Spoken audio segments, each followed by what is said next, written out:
Hello friends, welcome back to my channel. Friends, आज के इस वीडियो में मैं आपको कटोरी ब्लाउज का नाप कैसे लेते हैं और ब्लाउज के नाप से ब्लाउज की कटिंग करने का आसान तरीका बताने वाली हूं। तो वीडियो अगर आपने पूरी देख ली फ्रेंड्स, तो मुझे पूरा भरोसा है कि आप कटोरी ब्लाउज की कटिंग और सिलाई बहुत ही आसानी से कर पाएंगे। तो यहाँ पे देखिए, बहुत ही ज़्यादा हैवी साइज़ का ब्लाउज है। 23 है चेस्ट हमारी, पूरी चेस्ट हमारी यहाँ पे 46 है फ्रेंड्स। तो ये हैवी साइज़ का ब्लाउज है, तो इसमें हम आपको बहुत ही आसान तरीके से इसकी कटिंग बताने वाले हैं।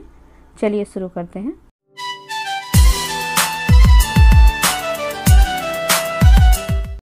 तो सबसे पहले फ्रेंड्स देखिए, यहाँ पे हमने जो कपड़ा लिया हुआ है, ये मेन कपड़ा हमारे साड़ी के ब्लाउज का है और ये अस्तर हमने लिया है कॉटन का। इसे आपको 1 मीटर से 1.25 मीटर लेना है। आपकी जैसे स्लीव हो, हैवी साइज में आप 1 मीटर से कम अस्तर ना लें। तो यहाँ पे हमने अस्तर को डबल फोल्ड करके रख लिया है। अब हम आपको ब्लाउज का नाप लेना बताएंगे। तो सबसे पहले देखिए फ्रेंड्स, हमने इसे पीछे की साइड से डबल फोल्ड करके इस तरीके से रख लिया है और ब्लाउज को एकदम टाइट रखना है ताकि हमारा जो नाप हो एकदम परफेक्ट तरीके से आए। और यहाँ पे देखिए, हमने शोल्डर की सिलाई एकदम अच्छे से पकड़ ली है। शोल्डर की सिलाई पे हमने इंची टेप को रखा है और जहाँ पे हमारी टक्स की सिलाई है वहाँ तक इंची टेप को अच्छे से खींच के रखना है कपड़े को। तो ये देख सकते हैं आप कि हमारे ब्लाउज की जो टोटल लेंथ आ रही है 15.5 इंच आ रही है। और गला देखिए फ्रेंड्स, इस तरह से आपको एक स्केल रख के देख लेना। तो गले की लंबाई जो हमारी आ रही है वो 11 इंच पे आ रही है। अब हम आर्म होल को भी नापेंगे। तो इस तरीके से नाप लेना बहुत ही आसान है फ्रेंड्स। यहाँ पे देखिए, जहाँ से हमारी स्लीव का जॉइंट है वहाँ पे हमने स्केल को एकदम सीधा रखना है। इस तरीके से हमारा आर्म होल का शेप भी निकल आएगा। 6.5 इंच आ रहा है। तो एक बात मैं आपको यहाँ पे और क्लियर करूँगी फ्रेंड्स, जब हमारा गला डीप होता है तो हैवी साइज़ में हम आर्म होल 6.5 इंच ही लेते हैं। हैवी साइज़ कहने का मतलब है 40, 42, 44, 46, 48 या 50 फ्रेंड्स, यहाँ तक का हमारा आर्म होल 6.5 इंच ही होता है डीप नेक गले के अकॉर्डिंग। अब देखिए, हम कटिंग को स्टार्ट करेंगे। तो सबसे पहले हमने अस्तर को देखिए डबल फोल्ड करके रखा हुआ है। फोल्डेड साइड हमारी तरफ है और यहाँ पे 1 इंच पे हम एक लाइन मार्क करेंगे। हमारा मार्जिन होगा लंबाई का। 1/2 इंच नीचे की सिलाई के लिए रहेगा फ्रेंड्स और 1/2 इंच शोल्डर की सिलाई के लिए। अभी हमने बैक साइड से जो ब्लाउज का नाप लिया वही मार्क लगाएंगे। तो ब्लाउज की टोटल लेंथ हमने 15.5 इंच नापी थी। 1 इंच हमारा मार्जिन का है। 16.5 इंच पे हमने लंबाई ली है और गले की लंबाई हमने 11 इंच पे मापी थी फ्रेंड्स। तो इसमें हमने कुछ भी प्लस नहीं करना है क्योंकि जब इसकी सिलाई करेंगे तो इसमें 1/2 इंच बढ़ जाएगा। आर्म होल 6.5 इंच है। हमने आर्म होल में भी कुछ भी प्लस नहीं करना है। 6.5 इंच पे हमने आर्म होल ले लिया है। आप जब भी हैवी साइज का ब्लाउज बना रहे हैं, गला आपका डीप हो 10, 11, 12, तो आप 6.5 इंच का आर्म होल ले सकते हैं। 6.5 इंच से कम ही रखिएगा, ज़्यादा नहीं रखना है। जैसे गला डीप होता है, आर्म होल भी आपका कम हो जाएगा। इसी तरीके से देखिए, हमने तीनों लाइन को मार्क कर लेना है। अब देखिए फ्रेंड्स, हम क्या करेंगे, यहाँ पे गले की चौड़ाई हम 2.5 इंच ले रहे हैं। आप 3 इंच तक ले सकते हैं। तो ब्लाउज के नाप में गला बहुत ज़्यादा ब्रॉड नहीं है, इसलिए हमने 2.5 इंच रखा है और कंधे की पट्टी हमने 3 इंच रख दी है। कुल मिला के हमने 5.5 इंच का आर्म होल लिया है और 5.5 इंच हम यहाँ पर भी नाप लेंगे। जो चेस्ट की लाइन है इसे हम सीधा मार्क करेंगे इस तरीके से। और अब देखिए फ्रेंड्स, हमने जो चेस्ट नापी थी, हमारी चेस्ट 23 इंच की थी। 23 इंच को हम इस तरह से जब हाफ करेंगे तो देखिए, यहाँ पे हमारे 23 इंच का हाफ करने के बाद ये आ रहा है 11.5 इंच। तो आपको इस तरह से अपना नाप निकाल लेना है। और हमने 2 इंच का मार्जिन रखा। मार्जिन ये आप अपने अकॉर्डिंग रख सकते हैं, 2 इंच या फिर 1.5 इंच। तो यहाँ पर देखिए फ्रेंड्स, आपको आर्म होल को बहुत ही अच्छे तरीके से समझना, क्योंकि आर्म होल की वजह से ही हमारे ब्लाउज की फिटिंग ख़राब होती है। तो जब गला डीप होता है तो हम शोल्डर को कम लेते हैं। इसके लिए हमें क्या करना होता है, आर्म होल की लाइन को हम हाफ करते हैं, फिर 1/2 इंच बाहर की साइड लेते हैं इस तरीके से और इस लाइन को मिलाते हुए हम एक लाइन और खींचते हैं। ये देखिए, इसे आपको तभी करना है जब आपका गला डीप हो, यानी कि 9, 10, 11, 12 कोई भी साइज हो, आपको इस तरीके से करना है। जब आप इस तरीके का मार्क लगाएंगे तो बैक पार्ट में जो आपके खिंचाव आता है वो नहीं आएगा और ब्लाउज आपका एकदम परफेक्ट आएगा। और अब देखिए फ्रेंड्स, इसे हम इस तरीके से नापेंगे, जितना यहाँ पे आएगा उतना यहाँ पे ले लेंगे। इसके बाद हम आर्म होल का शेप दे देंगे। उम्मीद करती हूँ फ्रेंड्स कि ये बात आपको अच्छे से समझ में आ गई हो, क्योंकि आर्म होल ही हमारा सबसे मेन होता है ब्लाउज की फिटिंग लगाने में। आर्म होल ज़्यादा हो जाता है तभी फिटिंग ख़राब हो जाती है, आर्म होल कम होता है तभी दिक्कत आती है फ्रेंड्स। तो एक बार आपको देखिए, हम ब्लाउज का नाप लेके आर्म होल को नाप करके क्लियर कर देते हैं। तो यहाँ पे देखिए, एकदम हमारे आर्म होल का शेप परफेक्ट आया हुआ है फ्रेंड्स। तो नापने पे अगर आर्म होल बढ़ रहा है, आपका मार्किंग किया हुआ आर्म होल बढ़ रहा है, तो समझ लीजिए कि आपने आर्म होल ज़्यादा कट कर दिया है। और अगर कम पड़ रहा है तो आपने कम कट किया है। तो इसके लिए आप बढ़ा सकते हैं, तभी आप इसकी कटिंग करें, पहले नाप लें। अब चलिए फ्रेंड्स, हमने यहाँ पे आपको आर्म होल क्लियर कर दिया है। अब हम क्या करेंगे, नीचे कमर का नाप लेंगे, फिर से नाप लेना है। नाप को हम इस तरह से नापेंगे। तो कमर देखिए फ्रेंड्स हमारी 19 इंच आ रही है, तो 19 को हम इस तरीके से हाफ करेंगे। तो उसका हाफ करने के बाद हमारा आया है 9.5 इंच। ये देखिए, अब हम 9.5 इंच कमर को लेने के बाद फ्रेंड्स 1 इंच टक्स के लिए लेंगे जो बैक पार्ट में लगती है, और 2 इंच हमने मार्जिन ले लेना है। इस तरीके से कटिंग और फिटिंग की लाइन को मार्क कर लेना है। तो इस वीडियो में फ्रेंड्स हम आपको A to Z सभी पार्ट नाप के बाद कटिंग करना बताएंगे, तब ताकि आपको एक आइडिया मिल सके। गले की चौड़ाई देखिए हमने ऊपर 2.5 इंच ली है और नीचे 3 इंच लेके इस तरह का एक बॉक्स बनाएंगे। और अभी हम देखिए फ्रेंड्स 1/2 इंच शोल्डर को डाउन करेंगे, क्योंकि डीप नेक गला है तो हम गले की साइड डाउन कर देते हैं तो एकदम परफेक्ट हमारा गला आ जाता है, यानी कि शोल्डर गिरता नहीं है। और इस तरीके का हम गले में शेप दे देंगे। हमने स्वीट हार्ट शेप दिया है, आप इसे जो भी कहते हो। अब यहाँ पे हमने बैक पार्ट को कट कर लिया, तैयार पे कट लगा लेना है। और इस तरीके से देखिए फ्रेंड्स हम फोल्ड करके टक्स की भी मार्किंग कर लेंगे। तो देखिए यहाँ पे लाइन बन चुकी है, इसी के अकॉर्डिंग हम इस पर 1/2 इंच की टक्स लगा लेंगे। और यहाँ पे 1/2 इंच फ्रेंड्स हम उठाएंगे, क्योंकि जब हम टक्स लगाते हैं तो हमारा पार्ट नीचे की साइड भागता है जो तिरछा आता है, तो अभी हम इसे नहीं कट कर रहे हैं। इसी को रख के हम बैक पार्ट की कटिंग करेंगे, इसके बाद हम कट करेंगे। तो फ्रेंड्स ब्लाउज हमारा हैवी है, इसीलिए हमने इसे पेपर पे कट करना है। आप चाहे तो कपड़े पे भी सेम इसी तरह से कट कर सकते हैं, जैसे हम आपको पेपर पे बता रहे हैं। इसके लिए देखिए फ्रेंड्स सबसे पहले हमें 2.5 इंच पे एक लाइन इस तरीके से मार्क कर लेनी है। 2.5 इंच एक्स्ट्रा कपड़ा लगता है इसमें कटोरी ब्लाउज कटिंग करते समय। और अभी इसी लाइन के अंदर देखिए इस तरीके से हमने बैक पार्ट को रखना है। और जैसा बैक पार्ट है फ्रेंड्स हमें इसी तरीके से उतार लेना है, देख सकते हैं आप। तो फ्रेंड्स इसमें हम आपको एक एक पार्ट नाप कर कटिंग करना बताएंगे, ताकि आपको अच्छे से समझ में आ जाए। तो वीडियो को आप स्किप मत करिएगा फ्रेंड्स, तभी आपको अच्छे से समझ में आएगा।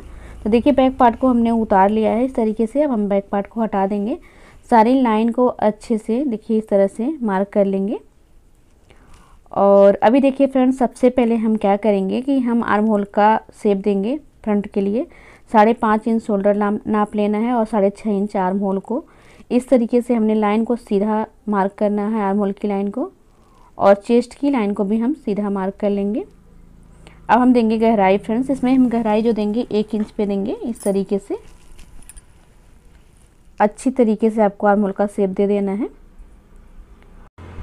और फिर देखिए फ्रेंड्स हमें क्या करना है, चेस्ट की भी मार्किंग कर लेंगे। चेस्ट हमारी 11.5 इंच थी और कमर 9.5 इंच। इस तरीके से हमने चेस्ट और कमर को नाप करके फिटिंग की लाइन को मार्क कर लेना है। और फिर मार्जिन की लाइन को भी हम मार्क कर लेंगे 2 इंच का मार्जिन लेते हुए। जो कपड़ा इसमें एक्स्ट्रा बच रहा है फ्रेंड्स अभी इसे हम कट नहीं करेंगे। ये बैक पार्ट का जो 1 इंच का टक्स का कपड़ा है वही बच रहा है, तो इसे भी एज स्टिच हम रहने देंगे। अब देखिए हमें क्या करना है, ब्लाउज का नाप लेना है। और सबसे पहले हम बेल्ट को नापेंगे फ्रेंड्स। तो बेल्ट यहाँ पे देखिए इस साइड नापेंगे, तो हमारी बेल्ट जो आ रही है 2.5 इंच आ रही है। तो यहाँ पे आपको 2.5 इंच नाप लेना है। इधर की साइड भी 2.5 इंच नाप के लाइन को सीधा मार्क करेंगे। बहुत ही आसान तरीका है फ्रेंड्स, आप देखते रहिएगा कितने आसान तरीके से आप ब्लाउज की कटिंग कर पाएंगे। इधर का भी बेल्ट हम नापेंगे तो ये 3.5 इंच आ रहा है, तो यहाँ पे भी हम 3.5 इंच नाप लेंगे। और अभी देखिए टक्स की चौड़ाई हम चेस्ट का 10वां लेते हैं। 40 चेस्ट के अकॉर्डिंग 4.6 आएगा, यानी 4.6 इंच आएगा, 4 इंच 6 पॉइंट। तो इस तरीके से हमने देखिए बेल्ट का शेप दे दिया फ्रेंड्स। अभी हम क्या करेंगे, इस बेल्ट की लाइन को यहाँ तक मिला देंगे। ये देखिए तो बेल्ट हमारी यहाँ पे कंप्लीट हो चुकी है फ्रेंड्स। बेल्ट की सिलाई के लिए हम 1 इंच का मार्जिन लेंगे, जो कि 1/2 इंच नीचे की सिलाई के लिए रहेगा और 1/2 इंच जब हम बेल्ट को ऊपर ज्वाइंट करेंगे। तो इसके लिए हमने 1 इंच लंबाई में मार्जिन बढ़ाया हुआ है। ये देखिए इस तरीके से देखिए बेल्ट कंप्लीट हो गई है। अब हमने फिर से नाप लेना है। अब गला नापेंगे, तो देखिए इस तरीके से हमने इंची टेप को रखना है। तो गले की जो लंबाई आ रही है 7.25 इंच आ रही है, यानी 8 इंच में 2 पॉइंट कम। तो इसी तरीके से हम यहाँ पे भी गले को नाप लेंगे। 8 इंच में 2 पॉइंट कम करके गले की लंबाई को ले लेना है। यहाँ पे गले की चौड़ाई 2.5 इंच है, नीचे भी हम गले की चौड़ाई 2.5 इंच ले लेंगे और इस तरीके का एक बॉक्स बनाएंगे, देख सकते हैं आप। और अभी फिर से हम गले को नापेंगे फ्रेंड्स। तो देखिए यहाँ पे ऊपर की साइड गला कितना छोड़ना है और कितना कटोरी में लेना है। तो यहाँ पे 5 इंच आ रहा है, 1/2 इंच शोल्डर की सिलाई के लिए लेंगे और 1/2 इंच जब हम कटोरी ज्वाइंट करेंगे उसके लिए लेंगे। तो 5 इंच में हम 1 इंच प्लस करके यानी 6 इंच पे गले की लंबाई ले लेंगे। बाकी गला हम कटोरी के शेप में लेंगे।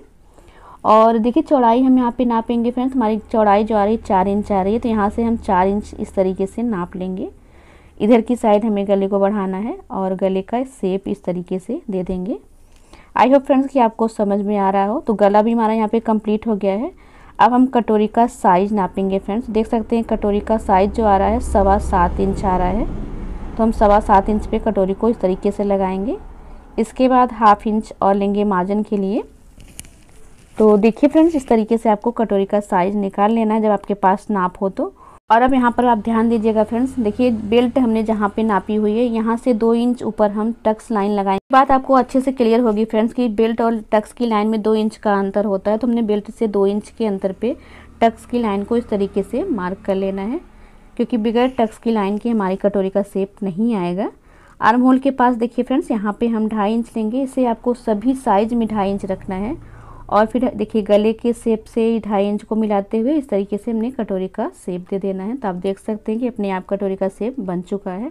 अब देखिए फ्रेंड्स, हमने नाप लेना है और कटोरी के टक्स का साइज़ नापना है। इस तरीके से हम जब कटोरी के टक्स का साइज़ नापेंगे फ्रेंड्स, देखिए हाफ पे आ रहा है 4.25 इंच, यानी 5 इंच में 2 पॉइंट कम और फिर 5 इंच में 2 पॉइंट कम, यानी जितना भी आपका चेस्ट होता है आपका चेस्ट का 10वां आपको लेना है। तो जो आपने नापा है फ्रेंड्स 4.25 इंच, फिर 4.25 इंच आपको इस तरीके से टक्स वाली लाइन पे ले लेना है।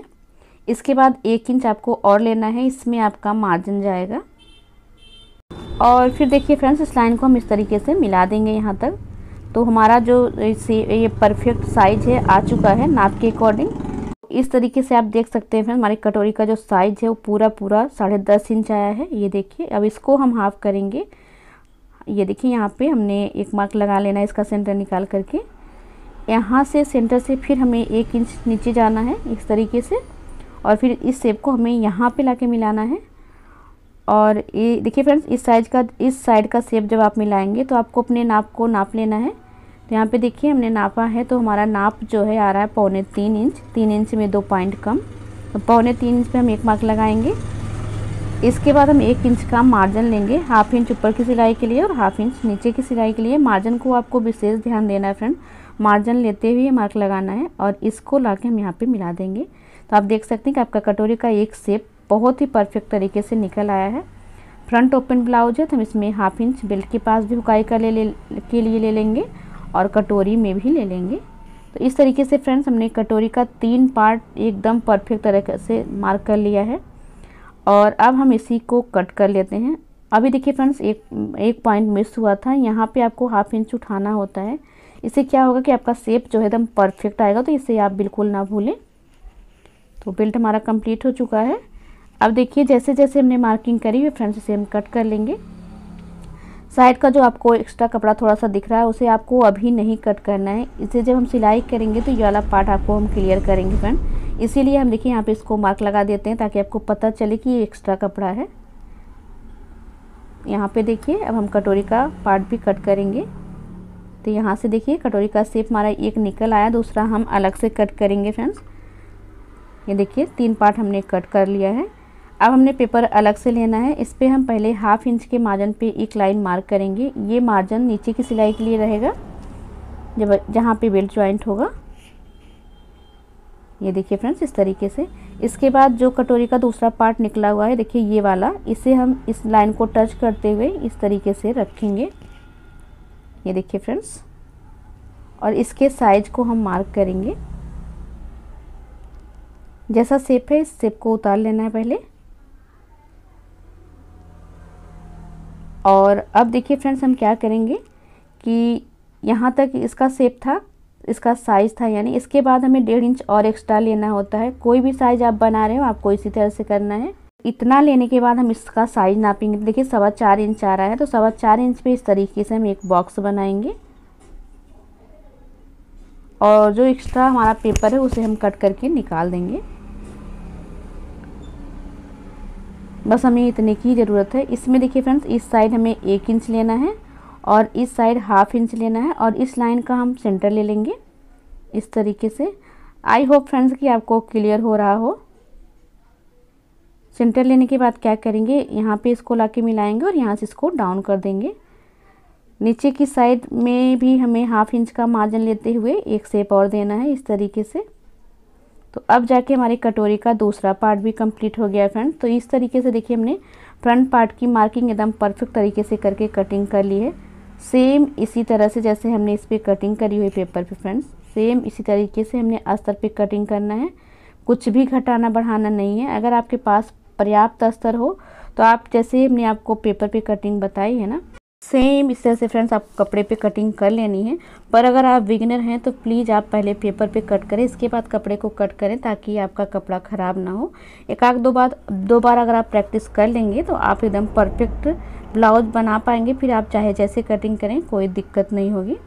तो देखिए फ्रेंड्स इस तरीके से हमने इस पार्ट को उतार लेना है। हमने कहीं पे भी कुछ भी एक्स्ट्रा नहीं बढ़ाया है और जो कपड़ा हमारा एक्स्ट्रा था इस तरीके से हमने मार्क कर लिया है। इसे हम आपको जब सिलाई करेंगे तो क्लियर करेंगे इसे हमने क्यों लिया है। और फिर फ्रेंड्स इसी तरीके से आपको सारे पार्ट को रख के मार्क उतार लेना है। इसके बाद जो कपड़ा बचेगा उसमें आपको स्लिप की कटिंग करनी है। तो आप देख सकते हैं फ्रेंड्स कि हमने 1 मीटर का अस्तर लिया हुआ था, इसमें हमारा एकदम परफेक्ट हमारा पूरा पार्ट आ चुका है। और अगर हम डायरेक्ट कपड़े पे कट करते तो शायद थोड़ा बहुत कम पड़ जाता है। इसीलिए आपका कपड़ा जब कम हो या फिर आपको डाउट लगे फ्रेंड्स तो आप सबसे पहले पेपर पे कटिंग करें, फिर उस पेपर को आप कपड़े पे रख कर कट कर सकते हैं। इससे आपका कपड़ा भी ख़राब नहीं होगा और कम कपड़े में भी आप ब्लाउज़ की कटिंग कंप्लीट कर पाएंगे। तो यहाँ पे देखिए फ्रेंड्स हमने अस्तर पर फ्रंट की पूरी कंप्लीट कटिंग कर ली है और बैक की कटिंग हमने पहले ही कर ली थी। अब हम क्या करेंगे कि जो हमारा कपड़ा अस्तर बचा हुआ है उस पर हम स्लिप की कटिंग करेंगे फ्रेंड्स। इसके लिए देखिए हमने ये अस्तर को ले लिया है स्लिप कटिंग करने के लिए। इसे 4 फोल्ड में करेंगे फ्रेंड्स। देखिए अस्तर थोड़ा सा कम है क्योंकि जब भी हम कपड़े को 4 फोल्ड में लेते हैं तो चेस्ट का चौथाई लेते हैं। चेस्ट हमारी 11.5 इंच है, इसीलिए देखिए हमने कपड़े को इस तरीके से फोल्ड करके 11.5 इंच ले लिया है। और अब हम क्या करेंगे, यहाँ पे 1 इंच का मार्जिन लेंगे। अस्तर का ब्लाउज जब भी आप बना रहे हो फ्रेंड्स तो आप 1 इंच का मार्जिन किसी भी साइज़ में ले सकते हैं, कोई भी साइज़ हो छोटा बड़ा, आप 1 इंच का मार्जिन रख सकते हैं। और अब जब आपके पास ब्लाउज का नाप हो फ्रेंड्स तो आपको क्या दिक्कत है, आपको नाप को ले लेना है। और देखिए इस जो हमने मार्जिन लगाया हुआ है उसी मार्जिन की लाइन पे इस तरीके से स्लीव को एकदम सीधा टाइट रखना है। यहाँ का मार्क उतार लेना है फ्रेंड्स। इस तरीके से मार्जिन हमने पहले ही नीचे ले लिया है तो ऊपर हमने मार्जिन नहीं लेना है। और यहाँ पे देखिए एकदम सीधा टाइट करके रखते हुए फ्रेंड्स सारे मार्क को हम इस तरीके से उतार लेंगे। तो कितना आसान तरीका है। आप अगर बिगिनर भी होंगे, आपको एकदम सिलाई नहीं आती होगी फ्रेंड्स, आपके पास नाप होगा तो आप इस तरीके से ब्लाउज की कटिंग स्लीव की कटिंग परफेक्ट तरीके से कर लेंगे। तो देख सकते हैं यहाँ पे इतनी दूर हमने सीधा रखना है, ये वाला मार्क भी हमने उतार लेना है। और अब हम नाप को हटाएंगे फ्रेंड्स और इस शेप को इसमें मिला देंगे। ये देखिए तो स्लीव का शेप देखिए बन चुका है। ये फिटिंग का मार्क है और फिर हम 2 इंच के मार्जिन के अकॉर्डिंग एक मार्क और लगा लेंगे। जितना आपने अपने पार्ट में मार्जिन लिया है उसी के अकॉर्डिंग मार्जिन ले लीजिएगा। तो देखिए फ्रेंड्स स्लीव की कटिंग भी हमारी कंप्लीट हो गई है। इसमें जो जॉइंट लगाना है इसे भी हम जॉइंट को भी कट करके आपको दिखाते हैं। ये देखिए हमारे पास जो कपड़ा बचा हुआ है उसको यहाँ पे रखना है और फिर इसी शेप में इसे कट कर लेना है। तो ये हमारा जॉइंट हो जाएगा, यानी कि इसे हम कली भी कह सकते हैं फ्रेंड्स। अब देखिए इसको हम खोलेंगे और एक साइड हमने 1/2 इंच की गहराई देनी होती है। ये गहराई जब हम सिलाई करते हैं तो सामने के पल्ले में आती है। ये देखिए फ्रेंड्स, और आपको कट लगाते हुए चलना है ताकि कट से कट मिला के जब आप सिलाई करेंगे तो आपकी सिलाई आसान हो जाएगी। यहाँ पे स्लीव की कटिंग हमारी कंप्लीट हो चुकी है। इस तरीके से देख सकते हैं फ्रेंड्स हैवी साइज का हमने 1 मीटर के अस्तर पर ब्लाउज परफेक्ट तरीके से कट कर लिया है। अब देखिए हमने कपड़े पर इस तरीके से यहाँ पे स्लीव कट कर लेना है और फिर क्या करेंगे, सारे पार्ट को हमने कपड़े पे रख के थोड़ा कपड़ा एक्स्ट्रा लेते हुए कपड़े को कट कर लेना है। अब फ्रेंड्स देखिए वीडियो बहुत ज़्यादा लंबा हो रहा है, शायद आप बोर भी हो गए होंगे, तो हम इसकी सिलाई दूसरे पार्ट में देखेंगे। फ्रेंड्स आपको आज की वीडियो में क्या समझ में आया, क्या डाउट लगा, कमेंट करके आप ज़रूर बताइएगा। अगर आपको वीडियो में थोड़ी बहुत नॉलेज मिली हो तो वीडियो को लाइक और शेयर ज़रूर कर दीजिएगा। और फ्रेंड्स अगर आपने चैनल को अभी तक सब्सक्राइब नहीं किया तो सब्सक्राइब कर लीजिएगा। तो इसकी सिलाई की वीडियो हम दूसरे पार्ट में करेंगे फ्रेंड्स, तब उसी वीडियो में मिलते हैं। तब तक के लिए धन्यवाद।